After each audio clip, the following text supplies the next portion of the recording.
Hello guys, welcome to my YouTube channel जो just study. और मैं हूँ ज्योति गुप्ता। क्लास 6 की साइंस का 7वां चैप्टर आज हम कराएंगे। पूरा चैप्टर हम आपको पढ़ाएंगे। इसके पहले जो भी क्लासेस हुई हैं, अगर आपने नहीं देखी है, प्लेलिस्ट में जाकर देख लेना। इस वीडियो के डिस्क्रिप्शन बॉक्स में भी आपको प्लेलिस्ट मिल जाएगी। साथ में हमारे ऐप को प्ले स्टोर से डाउनलोड करना मत भूलिए। ठीक है, प्ले स्टोर से हमारे ऐप को डाउनलोड कर लेना, जिसकी लिंक भी आपको डिस्क्रिप्शन बॉक्स में मिल जाएगी। तो चलिए शुरू करते हैं आज का चैप्टर, जिसका नाम है गति एवं दूरियों का मापन। ठीक है, तो यहाँ पे लिखा है पहली तथा बूझो की कक्षा के सभी बच्चों के बीच ग्रीष्म अवकाश में भ्रमण किए गए स्थानों के बारे में सामान्य चर्चा हो रही है। ठीक है, तो ये किसके बारे में बात कर रहे थे? ग्रीष्म काल के बारे में बात कर रहे थे। फिर यहाँ पे बोला कि एक बच्चे अपने पैतृक गांव पहले रेलगाड़ी, फिर बस, फिर अंत में बैलगाड़ी का उपयोग करके गया। तो कैसे कैसे गया? पहले तो वो किससे गया? रेलगाड़ी से, फिर बस से, फिर किससे गया? बैलगाड़ी से गया। एक विद्यार्थी ने वायुयान से यात्रा की थी। एक अन्य विद्यार्थी ने अवकाश के अनेक दिन अपने चाचा की गांव में सैर करके मछली पकड़ने में व्यतीत किए थे। मतलब वहां उसने जब अपने चाचा के यहाँ घूमने गया था तो उसने क्या किया था? मछली वछली पकड़ी थी, मतलब एंजॉय किया था एक तरीके से कह लो। ठीक है, ये सब किया था। फिर उसके बाद यहाँ पे क्या लिखा हुआ है? उसके बाद यहाँ पे लिखा हुआ है, इसके पश्चात अध्यापक ने विद्यार्थियों से समाचार पत्र के उन लेखों को पढ़ने के लिए कहा जिनमें उन छोटे छोटे पहियों वाले वाहनों का वर्णन किया गया था। ठीक है, वे जो मंगल ग्रह की धरती पर चले थे और प्रयोग भी किए गए। इन वाहनों को मंगल तक ले जाने का कार्य अंतरिक्ष यान द्वारा किया गया। मतलब ये मंगल क्या है? तो मंगल जो हमारा ग्रह है उसके बारे में बोला गया है। तो उसका वहां तक जाने के लिए क्या किया गया? अंतरिक्ष यान का प्रयोग किया गया। ठीक है, अलग अलग दूरी के हिसाब से अलग अलग वाहनों का भी हम प्रयोग करते हैं। जैसे हमें पास जाना है तो हमें ज्यादा बड़े वाहन की जरूरत नहीं है। ऐसा भी नहीं कह सकते हैं कि हमें आस पास जाना है और हम जा किससे रहे हैं? ट्रेन से जा रहे हैं। ठीक है, तो ऐसा भी नहीं है। लेकिन आजकल मेट्रो छोटी छोटी दूरी के लिए मेट्रो भी स्टार्ट हो चुकी है। तो आगे देखते हैं, आगे यहाँ पे क्या लिखा है। ठीक है, तो इसमें लिखा है इसी बीच पहले प्राचीन भारत के बारे में कहानियां पढ़ती रही। अब वह यह जानना चाहती है, कौन? पहली जानना चाहती है कि प्राचीन काल में, मतलब पुराने समय में, लोग एक स्थान से दूसरे स्थान तक यात्रा कैसे किया करते थे। मतलब अब तो हमारे पास मेट्रो है, रेल है, बस है, कार है, ट्रेन है, कई सारी चीजें हैं। लेकिन पहले जमाने में तो ये सब नहीं था। तब लोग यात्रा कैसे करते थे, इसी को लेकर वो कंफ्यूज है। ठीक है, यहाँ पे लिखा है यातायात की कहानी। किसकी कहानी? यातायात की कहानी के बारे में बोला गया है। तो उन्होंने कहा है प्राचीन काल में लोगों के पास यातायात का कोई साधन नहीं था। कब? प्राचीन काल में यातायात का कोई साधन नहीं था। हम आपको बता देते हैं, जो भी इंपॉर्टेंट पॉइंट होंगे वहीं पे हम टिक लगाएंगे। और ये वाली पीडीएफ और साथ में जो बिल्कुल हमने जिसमें टच भी नहीं किया है वो वाली पीडीएफ, मतलब वो वाली बुक, साथ में सारे सोल्यूशन हम आपको प्ले स्टोर पे हमारे ऐप में मिल जाएंगे। ठीक है, तो यहाँ पे लिखा है वे पैदल चलते थे। कैसे चलते थे? वो पैदल चलते थे। फिर उसके बाद लिखा है अपना सामान अपनी पीठ पर लाद कर ले जाते थे। तो सामान कैसे ले जाते थे? अपना जो सामान होता था उसको अपनी पीठ पर लाद कर ले जाते थे। बाद में मानव यातायात के लिए पशुओं का उपयोग करने लगा। तो बाद में किसका उपयोग करने लगा? पशुओं का उपयोग करने लगा। ठीक है, फिर उसके बाद लिखा है प्राचीन काल में जल मार्गों में आने जाने के लिए नावों का उपयोग किया जाता था। मतलब जल मार्ग जो होते थे उनमें हम कैसे जाते थे? हम नावों का उपयोग करते थे। आरंभ में लकड़ी के लट्ठों से, जिनमें खोखली गुहिका बनाई जा सके, नावें बनाई जाती थी। ठीक है, मतलब खोखली गुहिका मतलब खोखले जो हमारे बांस होते थे। ठीक है, बांसी हमारे खोखले होते हैं, उन्हीं से हम वो नाव वगैरह बनाते थे। इसके पश्चात लकड़ी के विभिन्न टुकड़ों को आपस में जोड़कर नाव बनाने लगे। ठीक है, इस तरीके से उन्होंने क्या सीख लिया? आकृति बनाना सीख लिया। ये नावें जल में रहने वाले जीवों की आकृतियों की जैसी होती थी। मतलब नाव जो बनाई जाती थी, बाद में नाव हमारी ऐसी ही तो बनती है। तो ऐसे ही हमारी फिश होती है। ठीक है, लगभग इसी आकृति में हमारी फिश होती है। तो ये जन क्या बोलते हैं, जलीय जीव होते हैं, उनकी आकृति में ही ये क्या बनाने लगे? ये नाव वगैरह बनाने लगे। फिर इन्होंने लिखा है अध्याय 5 और 6 में मछलियों की धारा रेखी आकृति से आप मतलब इसकी आकृति की चर्चा आप जो है वो कर चुके हैं। ठीक है, मतलब हमने आपको बताया था मछलियों की आकृति कैसी होती है। तो मछलियों की आकृति जो होती है वो हमारी धारा रेखी होती है। कैसी होती है? धारा रेखी होती है। ठीक है। आगे चलते हैं तो आगे इन्होंने यहाँ पे क्या लिखा हुआ है, आगे इन्होंने लिखा हुआ है पहिए के आविष्कार ने यातायात की प्रणाली में अत्यंत महत्वपूर्ण परिवर्तन किए। पिछले हजारों वर्षों में पहिए के डिजाइन में सुधार किए गए हैं। मतलब पहले जो पहिए वगैरह होते थे इतने खास नहीं होते थे, लेकिन धीरे धीरे समझदारी के साथ साथ उन्होंने ये जो पहिए थे उनको भी अपडेट करना शुरू कर दिया। ठीक है, इनके कहने का मतलब यही है। ठीक है, आगे चलते हैं तो इन्होंने आगे क्या कहा। ठीक है, तो आगे इन्होंने क्या लिखा है, पहिए के आविष्कार ने यातायात की प्रणाली में अत्यंत महत्वपूर्ण परिवर्तन किए। मतलब पहिए के आविष्कार के बाद ही हमारा यातायात में जो बहुत ही महत्वपूर्ण परिवर्तन हुए, मतलब कि इस पहिए के आविष्कार के बाद ही हमने कई सारी चीजें जो है वो बनाई। उसके बाद पिछले हजारों वर्षों में पहिए के डिजाइन में सुधार किए गए हैं। पहिए पर चलने वाले गाड़ियों को खींचने के लिए पशु का उपयोग किया जाता था। पहले क्या किया जाता था, मतलब गाड़ियां जो पहिए वाली बनाई जाती थी उसको खींचने खींचने के लिए भी तो कुछ होता होना चाहिए था। तो खींचने के लिए किसका प्रयोग किया जाता था, पशुओं का प्रयोग किया जाता था। 19वीं शताब्दी के प्रारंभ तक भी लोग एक स्थान से दूसरे स्थान तक परिवहन के लिए पशुओं, नावों एवं जहाजों पर निर्भर थे। तो ये बात जो है इंपॉर्टेंट है। 19वीं शताब्दी तक के प्रारंभ के लोग एक स्थान से दूसरे स्थान पर जाने के लिए किसका प्रयोग करते थे, पशुओं का, जहाजों का उपयोग करते थे। ठीक है, किसकी बात की जा रही है, 19वीं शताब्दी की यहाँ पे बात की जा रही है। फिर ये कह रहे हैं वाष्प इंजन। वाष्प इंजन क्या, वाष्प इंजन ही हमारा भाप इंजन होता है। ठीक है, वाष्प इंजन के आविष्कार से परिवहन के नए साधनों का विकास हुआ। ठीक है, वाष्प इंजन मतलब हमारा रेल रेल का इंजन जो था वो भाप से चलता था। ठीक है, इसको वाष्प इंजन भी बोलते थे।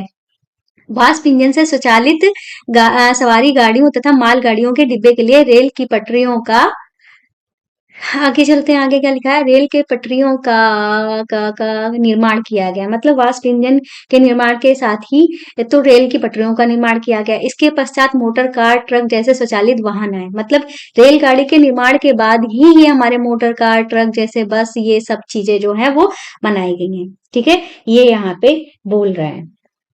आगे चलते हैं तो आगे इन्होंने यहाँ पे क्या बोला है, आगे इन्होंने बोला है कि, क्या बोला है, जल पर परिवहन के साधन के रूप में मोटर के चलने वाली नाव, जहाजों का उपयोग होने लगा। मतलब अब जो है, अब कैसी गाड़ियों का उपयोग होता है, मतलब जो हमारी नाव जो होती है मोटर से चलने वाली नाव होती है। मोटर से चलने वाली का मतलब क्या हुआ, जैसे कि स्टीमर वगैरह होते हैं तो उनमें क्या लगा होता है, मोटर लगा होता है। तो मोटर से चलने वाली नाव, और जहाजों में भी आजकल मोटर लगा हुआ होता है, उसको घुमाने की जरूरत नहीं होती। मतलब मैनुअल काम करने की जरूरत नहीं होती, उसमें खुद ब खुद जैसे मोटर लगा होता है वो अपने आप ही चलती रहती है। ठीक है, बस दिशा निर्देश देना पड़ता है। मतलब दिशा निर्देश का मतलब क्या होता है कि हमें किधर जाना है किधर नहीं जाना है, वो निर्देश हमें देना पड़ता है। फिर यहाँ पे लिखा है 19वीं शताब्दी के प्रारंभ के वर्षों में वायुयान का विकास हुआ, जिसके बाद में ये सुधार किए गए और इन्हें यात्री का सामान ले जाने योग्य बनाया गया। मतलब उसके बाद हमारा क्या हुआ, उसके बाद हमारे ये जो एरोप्लेन वगैरह थे इनका निर्माण हुआ। ठीक है, फिर इन्होंने कहा कि विद्युत रेलगाड़ी, एकल रेल का मतलब एक पटरी पर रेल चलना। ठीक है, पराध्वनिक, सुपरसोनिक, वायुयान, अंतरिक्ष यान 20वीं शताब्दी के कुछ योगदान है। तो ये सारी चीजें जो यहाँ पे बताई गई हैं, ये हमारी कब बनी है, 20वीं शताब्दी में बनी है। ठीक है, आगे चलते हैं, कह रहे हैं 7.1 में परिवहन के विभिन्न साधन दर्शाए गए हैं। इन्हें प्राचीनतम से आधुनिक परिवहन के साधनों का सही क्रम में व्यवस्थित कीजिए। इनमें परिवहन का कोई प्राचीन साधन भी है जिसे आजकल उपयोग में नहीं लाया जा सकता। तो किस 7.1 की बात कर रहे हैं, तो यहाँ पे जो ये डायग्राम दिया गया है इसकी बात कर रहे हैं। तो प्राचीन काल में इसका उपयोग किया जाता था। ठीक है, तो सबसे पहले ये चला, फिर उसके बाद हमारी ये ट्रेन आई, ट्रेन के बाद बस, साइकिल, शिप, एरोप्लेन, ये इनका इस तरीके से क्रम हो जाएगा। ठीक है, इस तरीके से इनका यहाँ पे निर्माण हुआ है। ठीक है, आया समझ में। आगे चलते हैं तो अगली हमारी जो हेडिंग है वो है यह डेस्क कितना चौड़ा है। तो यहाँ पे ये जो डेस्क दिखाई गई है इसकी चौड़ाई की ये बात कर रहे हैं। ये कह रहे हैं कि ये डेस्क जो है वो कितना चौड़ा है। ठीक है, तो आगे चलते हैं, आगे यहाँ पे लिखा है लोग यह कैसे पता लगाते हैं कि वे कितनी दूर चले गए हैं। मतलब ये कैसे पता चलता है कि लोग कितनी दूर चले गए, तो दूर कितनी चले गए हैं, तो इसके लिए हम क्या करते हैं, इसके लिए हम दूरी का मापन करते हैं। किसका मापन करते हैं, दूरी का मापन करते हैं। फिर ये लिखा है आप यह पता कैसे लगाएंगे कि आप अपने स्कूल तक की दूरी पैदल चलकर तय करते हैं अथवा स्कूल पहुंचने के लिए आपको बस अथवा रिक्शे की आवश्यकता होगी। मतलब कैसे पता चलेगा कि हमें रिक्शे की आवश्यकता है या हम पैदल ही जा सकते हैं। तो ये सब चीजें जो वो है वो हमें किससे पता चलेंगी, दूरी से ही पता चलेंगी। अगर कम दूरी होगी तो हम ऐसे ही चले जाएंगे, ज्यादा दूरी होगी तो हमें किसकी आवश्यकता होगी, रिक्शे की आवश्यकता होगी। ठीक है, यही सीधी सी यहाँ पे बात बताई गई है। आगे चलते हैं तो आगे यहाँ पे क्या लिखा है, यहाँ पे लिखा है कि हम्म ठीक है, फिर इसके बाद इन्होंने यहाँ पे क्या बताया है कि कोई स्थान कितना दूर है या प्रायः जानना महत्वपूर्ण होता है। ठीक है, कोई स्थान कितना दूर है या प्रायः जानना महत्वपूर्ण होता है, ताकि हम यह अनुमान लगा सके कि वहां पहुंचने के लिए हम कैसे जाएंगे, मतलब पैदल जाएंगे, गाड़ी से जाएंगे, किस हवाई जहाज से जाएंगे, किससे जाएंगे। ठीक है, कभी कभी तो यहाँ पे इन्होंने बोला है पैदल चलकर, बस से, रेलगाड़ी से, हवाई जहाज से, वायुयान से, किससे हमें जाना होगा। कभी कभी ऐसी वस्तुएं भी होती हैं जिनकी लंबाई अथवा चौड़ाई जानने के लिए हमें आवश्यकता होती है, मतलब कभी कभी हमें जरूरत पड़ जाती है किसी चीज की लंबाई लंबाई नापने की आवश्यकता पड़ जाती है। जैसे कि हम कोई कपड़े सिलाने जाते हैं तो हमें पता करना पड़ता है ना हमें कितना कपड़ा चाहिए इस चीज के लिए। तो इसी तरीके से आप समझ सकते हो। पहली वह पूछो कि कमरे की में चौड़ाई के बड़े बड़े डेस्क हैं जिन पर दो विद्यार्थी बैठते हैं। पहली तथा बूझो एक डेस्क पर एक साथ बैठते हैं, परंतु बहुधा उनमें इस बात को लेकर झगड़ा होता है कि उसका दूसरा साथी डेस्क के अधिक भाग का उपयोग कर रहा है। मतलब जैसे कोई मोटा है तो कोई पतला है, भाई जहाँ पे मोटे लोग होंगे वो वहां पे ज्यादा जगह होगी, चाहिए होगी, जहाँ पे पतले लोग होंगे वहां पे ज्यादा लोग बैठ सकते हैं, वहां पे कम जगह चाहिए होगी। सीधा सा मतलब यही है। ठीक है, अब यही बात यहाँ पे इन लोगों की लड़ाई हो रही है कि इसने इतनी जगह घेर के रखी है, उसने इतनी जगह घेर के रखी है। ठीक है, आया समझ में। यहाँ पे कह रहे हैं अध्यापक के सुझाव पर उन्होंने डेस्क की लंबाई मापने का निश्चय किया। ठीक है, तो इस तरीके से आप देख रहे हो कि डेस्क की लंबाई जो है इस चीज से मापी जा रही है। फिर उन्होंने कहा है डेस्क के ठीक मध्य में एक चिन्ह बनाया गया, तो मतलब बीच में क्या किया इन्होंने, एक चिन्ह बना दिया। डेस्क के मध्य में एक चिन्ह बनाया गया, डेस्क को दो भागों में बांटने के लिए एक रेखा खींच दी गई। आप यहाँ पे देख सकते हो इस तरीके से एक रेखा व्हाइट कलर की खींच दी गई है। ये दोनों ही अपने मित्रों के साथ गिल्ली डंडा खेलने के शौकीन हैं। पूछो तो सदैव अपने पास एक गिल्ली और डंडा रखता है। तो भाई गिल्ली डंडा खेलने के शौकीन है, तो यहाँ पे गिल्ली डंडे की बात कर दी गई है। फिर तो ये मतलब मापा किससे गया है, तो ये जो मापा गया है गिल्ली डंडा, ये जो चीज है वो गिल्ली डंडा से मापी गई है, इसीलिए यहाँ पे गिल्ली डंडा दिखाया गया है। ठीक है, आगे चलते हैं तो आगे यहाँ पे क्या लिखा हुआ है। यहाँ ऐसा लगता है कि डेस्क की लंबाई दो डंडों की लंबाई तथा गिल्लियों की लंबाई के योग के बराबर है। ठीक है, मतलब कि ये जो डेस्क की लंबाई आप यहाँ पे देख सकते हो, एक गिल्ली और दो डंडे के बराबर है, यही बोल रहे हैं। ऐसा लगता है डेस्क की लंबाई दो डंडों की लंबाई तथा दो गिल्लियों की बराबर है। तो अच्छा, दो गिल्लियों के बराबर है, यहाँ पे देखने से लग रहा है कि एक ही गिल्ली के बराबर है, पर ये दो गिल्लियों की डंडे लंबाई के बराबर है। ठीक है, आगे चलते हैं तो इन्होंने बोला है डेस्क के मध्य में रेखा खींचने पर दोनों प्रसन्न दिखाई देते हैं, क्योंकि दोनों को आधा आधा क्या मिल गया है, डेस्क मिल गया है, जिसमें डेस्क का आधा भाग लंबाई में एक डंडे और गिल्ली की लंबाई के बराबर है। कुछ दिनों बाद खींची गई रेखा मिट जाती है। पूजो का पुराना गिल्ली डंडा खो गया है, अब उसके पास गिल्ली डंडे का नया सेट है। अब देखिए गिल्ली डंडे के नए सेट का उपयोग करके इन लंबाई लंबाई जो है कैसे मापेंगे। ठीक है, तो मतलब क्या है, वो आधा आधा कर दिया गया। कुछ दिन बाद वो उसकी लंबाई जो है वो बिगड़ गई, लंबाई बिगड़ गई तो वापस से झगड़ा हुआ। अब लेकिन अब क्या था, गिल्ली डंडा खो गया था, तो किस नए गिल्ली डंडे से उसकी लंबाई माप रहे हैं। ठीक है, तो अब जो उन्होंने लंबाई मापी है तो दो डंडों और एक गिल्ली के बराबर है। ठीक है, तो यहाँ पे सीधी सीधी लंबाई की मापने की बात की गई है, इतना यहाँ पे कुछ भी इंपॉर्टेंट नहीं है। जहां पे जो इम्पोर्टेंट है वो हम यहाँ पे देखते हैं।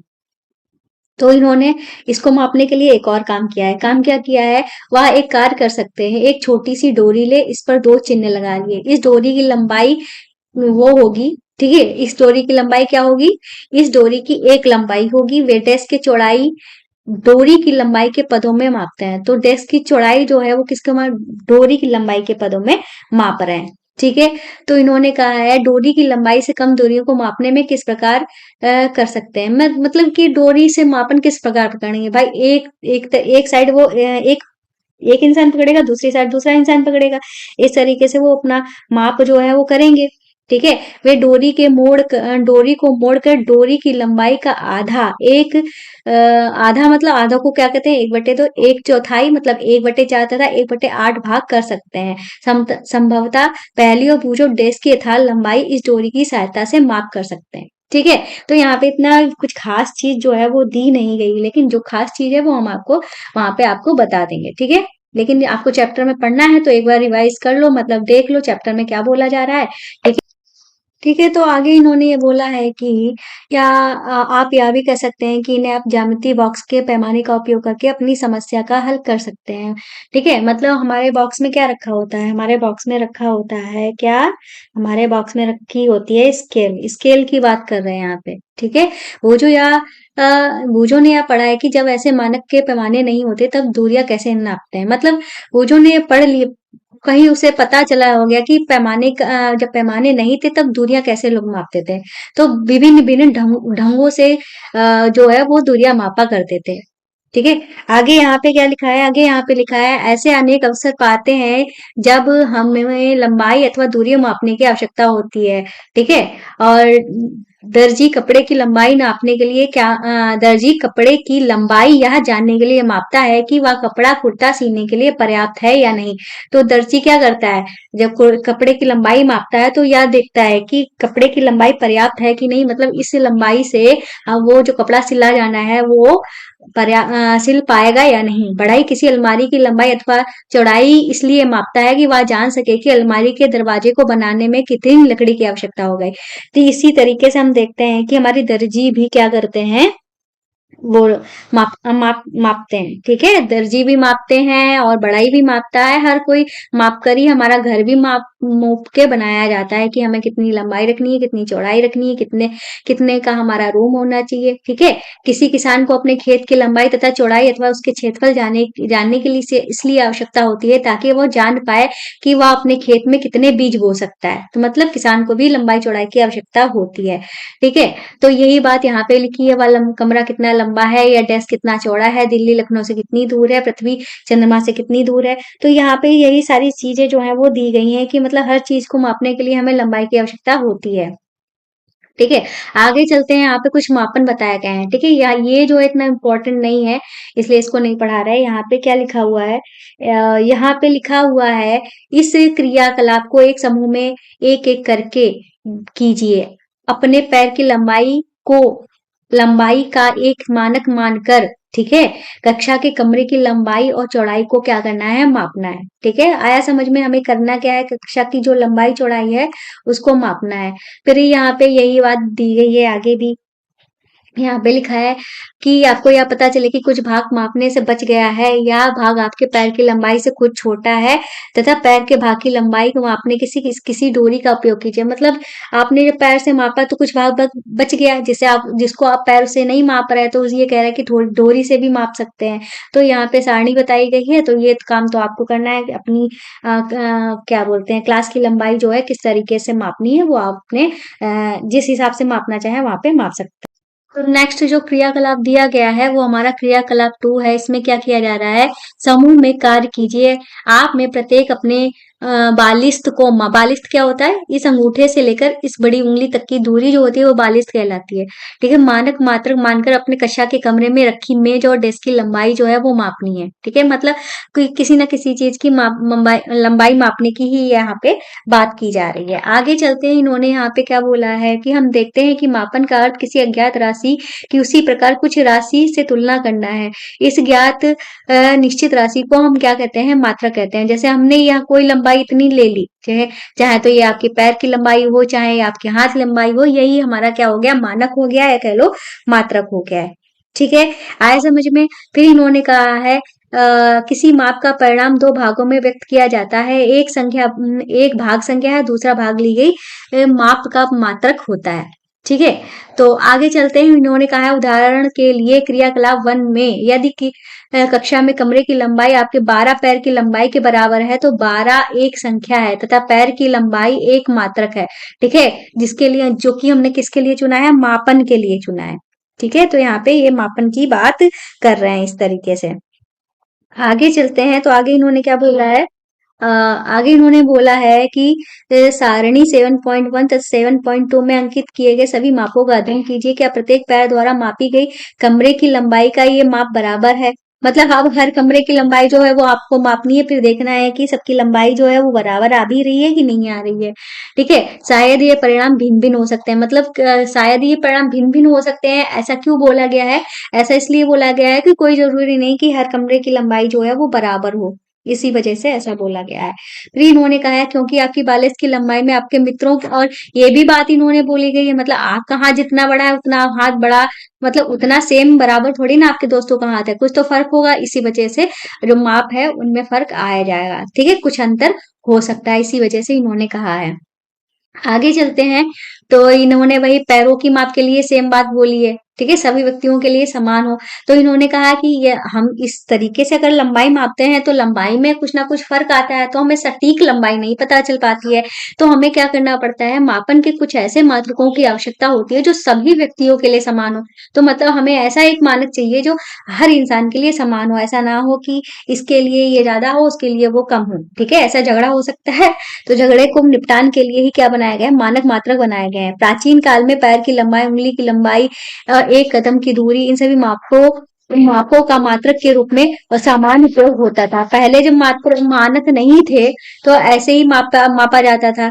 ठीक है, अब क्या है, अब यहाँ पे लिखा है हड़प्पा सभ्यता के लोगों ने अवश्य लंबाई के बहुत अच्छे मापन का उपयोग किया होगा, क्योंकि खुदाई में प्राप्त परिशुद्ध ज्यामितीय रचनाओं को देखने में प्रमाणित होता है। यहाँ पे हड़प्पा सभ्यता की बात की गई है, तो कई हजार साल पहले खुदाई में एक पूरा समझ लो नगर मिला है जिसे हड़प्पा सभ्यता बोला गया है। ठीक है, हड़प्पा मोहनजोदड़ो, ठीक है, वहां वो उस नगर का नाम था, उस सभ्यता को क्या बोला गया, हड़प्पा सभ्यता बोला गया है। वहां की जो लंबाई चौड़ाई वगैरह वो मिली है, वो बिल्कुल एकदम सटीक है, इसीलिए बोला है कि वो इतना पुराना है फिर भी, लेकिन वहां के लोगों ने बिल्कुल शुद्धता से इन रचनाओं को बनाया। मतलब वहां पे जो कमरे वगैरह बनाए गए थे बिल्कुल सटीक लंबाई के ही बनाए गए थे, यहाँ पे ये बात की जा रही है। फिर बोल रहे कोहनी से उंगली के छोर तक की लंबाई जिसे हाथ कहते हैं, मतलब कोहनी से लेकर उंगली के छोर तक की लंबाई को हम क्या कहते हैं, हाथ कहते हैं। ठीक है, हाथ कहते हैं। लंबाई की मात्रा के रूप में प्राचीन मिस्र के उपयोग किया जाता था, जिसे संसार के अन्य भागों में मान्यता प्राप्त थी।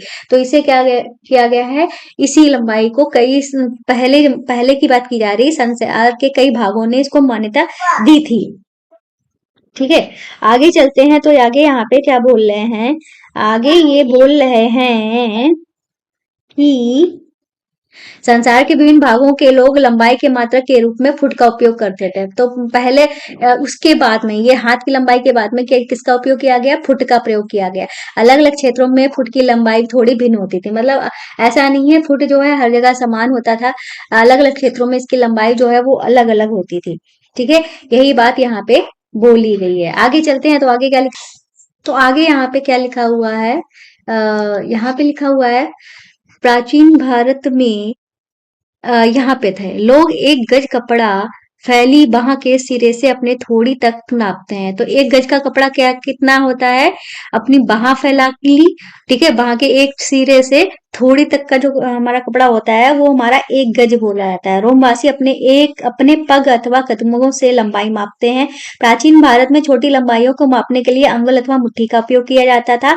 आज भी भारत में कई शहरों में हम पुष्प विक्रेताओं को पुष्पहारों को बेचते समय अपनी भुजाओं का उपयोग लंबाई के मात्रक के रूप में करते हुए देख सकते हैं। सुविधा अनुसार शरीर के बहुत से ऐसे भागों के मात्रों के रूप में उपयोग किया जाता है। मतलब हमें जहाँ पे जैसी सुविधा रहती है, बार बार हमारे लिए लंबाई मापना इजी नहीं रहता है, तो इसको सरल करने के लिए क्या करते हैं, अपने शरीर के किसी न किसी अंग का उपयोग कर लेते हैं। तथापि प्रत्येक व्यक्ति के शरीर के मापों में थोड़ी भिन्नता हो सकती है, शायद इसी कारण भी मापन में उलझने आई होंगी। वर्ष कौन सा 1790 में फ्रांसीसियों ने मापन की एक मात्रक प्रणाली की रचना की जिसे मीटरी पद्धति बोला गया। तो ये पॉइंट जो है इतने यहाँ मतलब पहला ये पॉइंट इंपॉर्टेंट निकला है इतनी देर से, ये इंपॉर्टेंट पॉइंट है। वर्ष 1790 में फ्रांसीसियों ने मापन की एक मानक प्रणाली की रचना की जिसे मीटरी पद्धति बोला गया। एक समानता के लिए समस्त संसार के वैज्ञानिकों ने मापन की मानक मात्रकों के एक सेट को स्वीकार कर लिया। आजकल जिस मात्रक प्रणाली का उपयोग हो रहा है उसे क्या कहते हैं, यहाँ पे ये भी पॉइंट इंपॉर्टेंट है, आजकल जिस मात्रक प्रणाली का उपयोग हो रहा है उसे अंतरराष्ट्रीय मात्रक प्रणाली या एसआई मात्रक कहते हैं। एसआई मात्रक जो है मीटर है, ठीक है। दूरी का अगर एसआई मात्रक पूछा जाए तो वो हमारा क्या हो जाएगा, मीटर हो जाएगा, ठीक है, ध्यान रखिएगा। एसआई मात्रक हमारा क्या हो जाएगा, मीटर हो जाएगा। आगे चलते हैं, यहाँ पे क्या बोला गया है, यहाँ पे बोला गया है कि,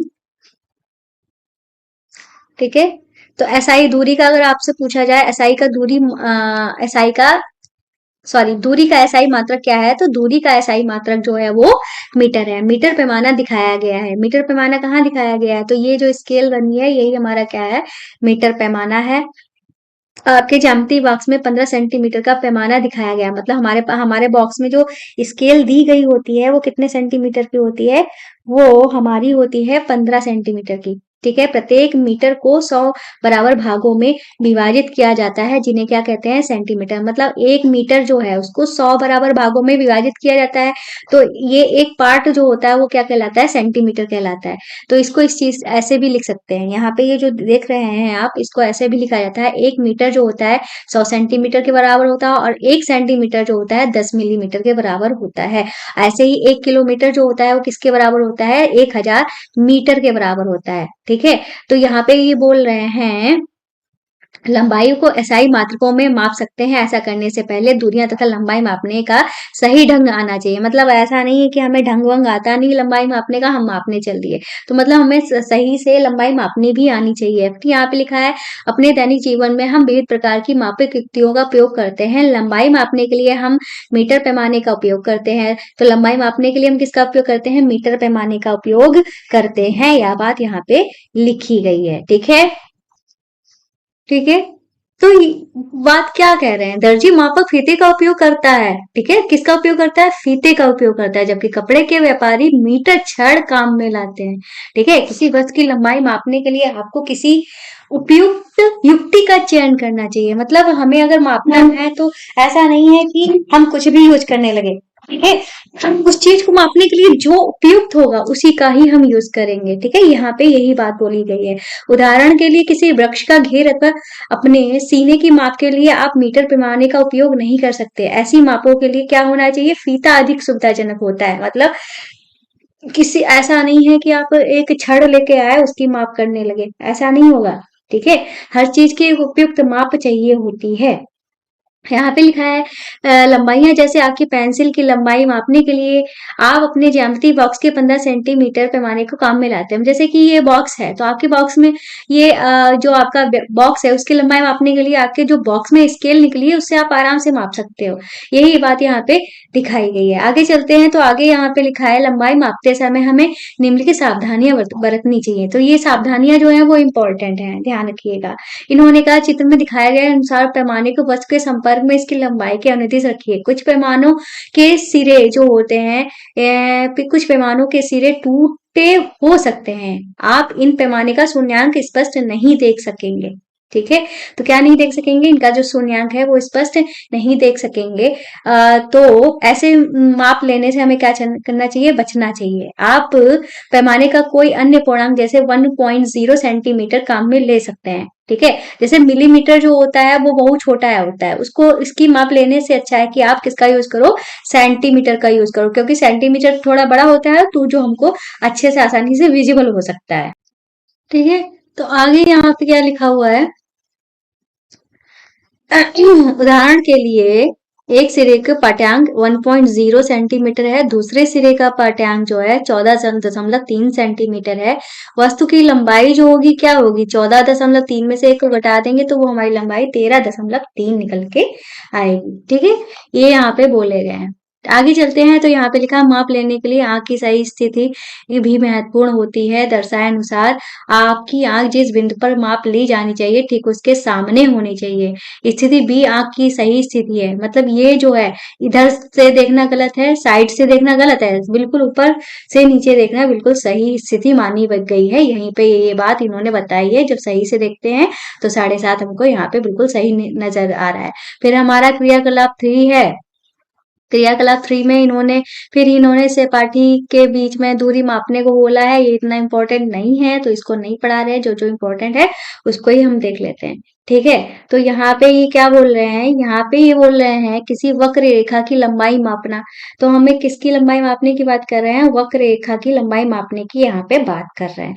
तो इन्होंने कहा हम किसी वक्र रेखा की लंबाई सीधे ऐसे ही मीटर पैमाने का उपयोग करके माप नहीं सकते। वक्र रेखा की लंबाई मापने के लिए हमें धागे का उपयोग कर सकते हैं।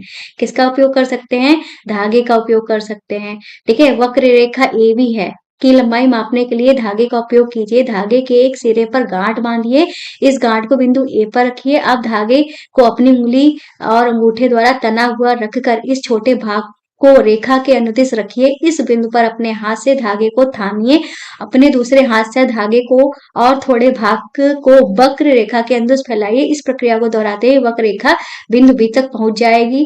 ठीक है, धागे का जो भाग बिंदु बी पर है वहां पर एक चिन्ह अंकित कर देना है। अब इस धागे को मीटर पैमाने के अनुदिश फैलाइए और धागे के आरंभ में बांधी गांठ इस पर बने अंतिम चिन्ह के बीच की लंबाई मापिए। यह माप जो है ए बी की लंबाई है। मतलब वक्र इस तरीके से दिया गया है तो आपको यहाँ पे रख लेना है और आपको इस तरीके से धागा जो है इस पर इस तरीके से फैलाते हुए चलना है, तो आप जो है लंबाई अच्छे से माप पाओगे। यहाँ पे ये बात बोली गई है। ठीक है, इतना समझ में आया है।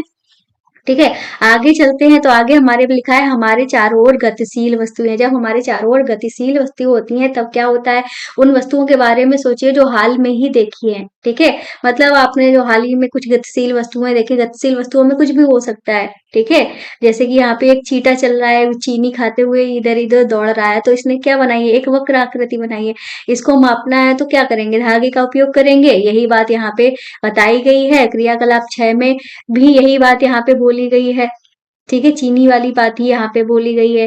ठीक है, अब यहाँ पे सिर्फ इतनी इनके कहने का मतलब बस इतना है कि जब कोई चींटी चलती है तो वह कभी मतलब चींटियां जो होती हैं, अगर चीनी टेढ़ी मेढ़ी मतलब वक्र आकृति में पड़ी है तो चींटियां भी टेढ़ी मेढ़ी आकृति में ही चलेंगी। ठीक है, और उसकी लंबाई मापनी है कि चींटियां कितनी दूर चली है, तो उसके लिए वक्र रेखा की हमें धागे की जरूरत पड़ेगी। ठीक है, तो जो मेन हेडिंग हमारी नजर आई है वो है गति के प्रकार। किसके प्रकार, गति के प्रकार।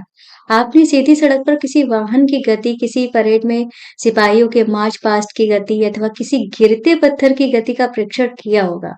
ठीक है, मतलब कोई चीज गिर रही है, ठीक है, या मार्च पास्ट हो रहा है, ठीक है, इनमें आपने कोई ना कोई गति जो है वो जरूर देखी होगी। ये किस प्रकार की गति है, 100 मीटर दौड़ प्रतियोगिता में धावक भी सरल रेखा के अनुदिश ही दौड़ते हैं।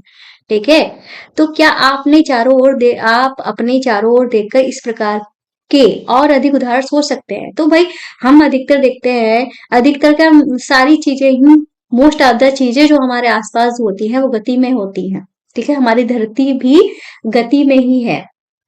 ठीक है, और यहाँ पे क्या लिखा है, इन सभी उदाहरणों में हम देखते हैं कि वस्तुएं सरल रेखा के अनुदिश गति कर रही हैं। इस प्रकार की गति को हम क्या कहते हैं, सरल रेखी। मतलब जो सरल रेखा में गति करते हैं उन्हें ही हम क्या कहते हैं, सरल रेखी गति कहते हैं। क्या कहते हैं, सरल रेखी गति कहते हैं। क्रियाकलाप 7, एक पत्थर लेना है, ठीक है, इसे एक धागा बांधना है तथा अपने हाथ से इसे तेजी से घुमाना है।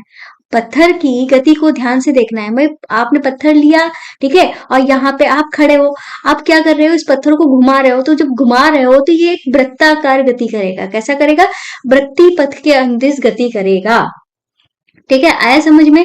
आगे यहाँ पे देख सकते हो जैसे कि ये बैल जो है वो पानी खींच रही है, तो ये भी वृत्ताकार गति में चल रहा है। ये घूम रहा है, ये भी वृत्ताकार है। पंखा घूम रहा है, ये भी वृत्ताकार गति जो है वो कर रही है। वृत्ताकार गति को ही क्या कहते हैं, वर्तुल गति या वृत्तीय गति कहते हैं। ठीक है, जो अपने पथ को बार बार दोहराती है। इस गति में पत्थर आपके हाथ से दूरी समान रहती है। इस प्रकार की गति को वर्तुल गति कहते हैं। बिजली के पंखे की पंखुड़ियों पर अंकित किसी भी चिन्ह की गति किसी छड़ी के सेकंड पर सुई की गति के वर्तुल गति के उदाहरण है। कौन सी गति के उदाहरण है, ये सारे वर्तुल गति के उदाहरण है। बिजली का पंखा अथवा घड़ी स्वयं एक स्थान से दूसरे स्थान तक गति नहीं कर सकते हैं। क्या बोल रहे हैं, बिजली का पंखा तथा घड़ी जो है एक स्थान से दूसरे स्थान तक गति नहीं कर सकते, परंतु परंतु पंखे की पंखुड़ियां जो है वो घूर्णन करती है। मतलब पंखा एक जगह पर रहता है पर इसकी पंखुड़ियां जो है वो एक ही जगह पर घूमती रहती हैं। पंखा एक जगह से चलकर दूसरी जगह थोड़ी ना जाता है, पर इनकी पंखुड़ियां जो है वो गति करती हैं। ठीक है, जिसको क्या बोला, घूर्णन गति बोला गया है। ऐसे घड़ी की सुइयां भी करती हैं। यदि हम पंखे की पंखुड़ियां अथवा घड़ी की सुइयों पर कहीं किसी प्रकार का कोई चिन्ह अंकित कर दे तो घूर्णन करते समय पंखा और घड़ी के केंद्र से इसकी चिन्ह की दूरी जो है वो कैसी होगी, समान होगी। मतलब ये एक ही पथ पे गति कर रहे हैं, ऐसा नहीं करते हैं कि एक बार यहाँ गति कर रहे हैं दूसरी बार यहाँ गति कर रहे हैं, वो एक ही पथ पे गति करते रहते हैं। ये बात इन्होंने यहाँ पे बताई है। फिर यहाँ पे कह रहे हैं बोझो यह निश्चित नहीं कर पा रहा है कि जब हम पत्थर को तेजी से घुमाते हैं तब हम यह क्यों कहते हैं कि पत्थर की हाथ से दूरी समान रहती है। क्या आप बोझो को यह समझाने में सहायता कर सकते हैं। याद रखिए पत्थर की डोरी से बंधा हुआ है। पत्थर जो है किससे बंधा हुआ है, डोरी से बंधा हुआ है। ठीक है, आगे चलते हैं। इन्होंने क्या कहा है, अंतराल के बाद अपनी गति दोहराती है। मतलब वो घड़ी जो है एक अंतराल के बाद, या कह लो पंखा जो है एक अंतराल के बाद अपनी गति को क्या करता है, दोहराता है। इस प्रकार की गति को आवर्ती गति कहते हैं। मतलब ये जो एक ही पथ पे बार बार चल रहे होते हैं। ठीक है, तो इस प्रकार की गति को क्या कहते हैं, आवर्ती गति कहते हैं। डोरी से बंधा हुआ और वही पत्थर लीजिए जिसे अपने क्रियाकलाप में उपयोग किया था। अब डोरी को अपने हाथ से थामिए, पत्थर को डोरी से लटकने दीजिए। यह एक लोलक, मतलब पत्थर को इस तरीके से लटका दिए, जैसे ये हमारा पत्थर है इस तरीके से इसको लटका दिया तो एक बार इधर जाएगा एक बार इधर जाएगा, ये इस तरीके से दोलनी गति करेगा। इस गति को क्या कहते हैं, दोलन गति कहते हैं। क्या कहते हैं हम इसको, दोलन गति कहते हैं। आए समझ में। आगे चलते हैं। फिर ये कह रहे हैं दूसरे हाथ से पत्थर को एक तरफ खींचिए और फिर स्वतंत्र गति से छोड़ दीजिए। यह लोलक की गति जो है आवर्ती गति का ही एक उदाहरण होता है। मतलब अपने पथ को बार बार दोहराता है। ठीक है, जो अपने पथ को बार बार दोहराए, ठीक है, वो दोलनी गति कह लो या आवर्ती गति कह लो, बात एक ही है। वृक्ष की शाखाओं का इधर उधर लहराना, वृक्ष जो पत्ते होते हैं इधर उड़ते हैं उधर उड़ते हैं इधर उड़ते हैं, मतलब इधर इधर ऐसे हिलते रहते हैं, तो ये भी कैसी है, दोलनी गति होती है। ठीक है, झूला झूलते हैं तो भी, सितार की डोरियों को हम बजाते हैं तो भी, ढोलक बजाते हैं तो भी, ये सब किसकी है, दोलनी गति या आवर्ती गति के उदाहरण है, जिनमें वस्तुएं एक निश्चित समय अंतराल के बाद अपनी गति को क्या करती है, दोहराती है। जैसे कि यहाँ पे सारे उदाहरण दिए गए। इसके तार को छेड़ते हैं तो क्या करता है, तार इधर जाता है फिर इधर जाता है फिर अपनी स्थिति पे आ जाता है। इस पे मारते हैं और नीचे घुसता है ऊपर घुसता है, फिर इस तरीके से ये क्या होता है कि इसमें दोलनी गति आ रही है। घंटा इधर इधर हिलता है तो इसमें भी कैसी गति है, दोलनी गति है। आया समझ में। आगे चलते हैं। इन्होंने कहा है कि आप अपने क्रियाकलाप 5 के एक भाग के रूप में सिलाई की मशीन का परीक्षण किया था। आपने ध्यान दिया होगा कि सिलाई मशीन अपनी इसी अवस्थिति पर रहती है जबकि उसका पहिया जो है वर्तुल गति में होता है। इसमें एक सुई भी होती है जो अपनी जब तक पहिया घूमती है तब तक निरंतर ऊपर नीचे करती है। मतलब सुई जो होती है इस तरीके से ऊपर नीचे करती है और जो उसका जो व्हील होता है वो एक ही जगह पे घूमता रहता है। यहाँ पे ये बात बताई गई है। ठीक है, तो यहाँ भी कौन सी गति है, दोलनी गति, आवर्ती गति है। ठीक है, क्या आपने फर्श पर लुढ़कती हुई गेंद को ध्यान से देखा है। यह गेंद जो है फर्श पर लुढ़कती है और घूर्णन करते हुए आगे भी बढ़ती है। मतलब घूमती भी जाती है और आगे भी बढ़ती जाती है। मतलब एक सरल रेखीय भी गति भी कर रहा है, साथ में देखो यहाँ पे ये लिखा हुआ है, एक सरल रेखीय गति भी कर रहा है, इसके साथ में घूर्णन गति भी करती है। ठीक है, आया समझ में। ये हो गई हमारी रेखीय गति और दोलनी गति। ठीक है, तो दोलनी और रेखीय गति समझ में आई ना। जैसे हमारी बॉल जो है घूमती भी जाती है और सीधे सीधे चलती जाती है, तो ये हमारी दोलनी और रेखीय गति हो गई। तो रेखीय गति को हम सरल रेखीय गति भी कहते हैं। ठीक है, आगे चलते हैं। इस अध्याय के अंतर्गत आपने बहुत से मापन और क्रियाकलाप किए हैं। कुछ प्रकार की गतियों के विषय में हमने चर्चा की है। हमने देखा है कि समय के साथ साथ स्थिति परिवर्तन को ही हम क्या कहते हैं, गति कहते हैं। मतलब एक कोई वस्तु इस तरीके से रखी है, थोड़ी देर में वो इस तरीके से हो गई, तो वो क्या, उसमें एक गति हुई, तो इसको भी क्या कहेंगे, गति कहेंगे। तो और दूरी मापन के लिए हमने क्या किया है, मीटर का प्रयोग किया है। तो हमने यहाँ पे कौन कौन सी सीखी है, वर्तुल गति सीखी है, दूरी सीखी है, मापन सीखा है, गति सीखा है, आवर्ती गति, सरल रेखीय गति, ऐसा है मात्रक और मापन के मात्रक जो है वो हमने यहाँ पे सीखे हैं। तो इस तरीके से ये हम सारांश भी देख लेते हैं, फिर हमारा ये चैप्टर जो है वो खत्म हो जाएगा। तो देख लेते हैं सारांश में लिखा हुआ क्या है। एक स्थान से दूसरे स्थान तक जाने के लिए परिवहन के विभिन्न इन साधनों का उपयोग किया जाता है। प्राचीन काल में लोग पैर की लंबाई, उंगली की लंबाई, कदम की दूरी आदि का उपयोग करके मात्रक के रूप में व्यक्त करते थे। इससे उन्हें उलझने होती थी, ठीक है। इसलिए किसी एक प्रकार के मापन प्रणाली को विकसित करने की आवश्यकता उत्पन्न हुई। अब हम मात्रकों का अंतरराष्ट्रीय प्रणाली, जिसे हम एसआई मात्रक कहते हैं, उसका उपयोग करते हैं। इसे समझ संसार में मान्यता प्राप्त हो गई है। एसआई मात्रकों में लंबाई की मात्रक जो है वो हमारी दूरी है। सरल रेखा के अनुदिश की गति को क्या कहते हैं? सरल रेखीय गति कहते हैं। वर्तुल गति में कोई वस्तु इस प्रकार गति करता है कि उस वस्तु की नियत बिंदु से दूरी जो है वो समान रहती है, ठीक है। और नियत बिंदु से मतलब पंखे की गति जो होती है, ठीक है, नियत बिंदु से उसकी दूरी जो है वो समान रहती है। ऐसी गति जो एक निश्चित समय अंतराल के पश्चात दोहराती है उसको क्या कहते हैं? आवर्ती गति कहते हैं, ठीक है। इस तरीके से ये है हमारी एक्सरसाइज। इसको हम इस चैप्टर के बाद ही, हमारा चैप्टर खत्म हो गया, इसके बाद में हमारी ये एक्सरसाइज कराई जाएगी। तो भाई आज की क्लास में बस इतना ही। मिलते हैं नेक्स्ट वीडियो में। क्लास पसंद आई, चैनल को सब्सक्राइब करना, वीडियो को लाइक करना मत भूलिएगा। तो मिलते हैं नेक्स्ट वीडियो में, तब तक के लिए बाय।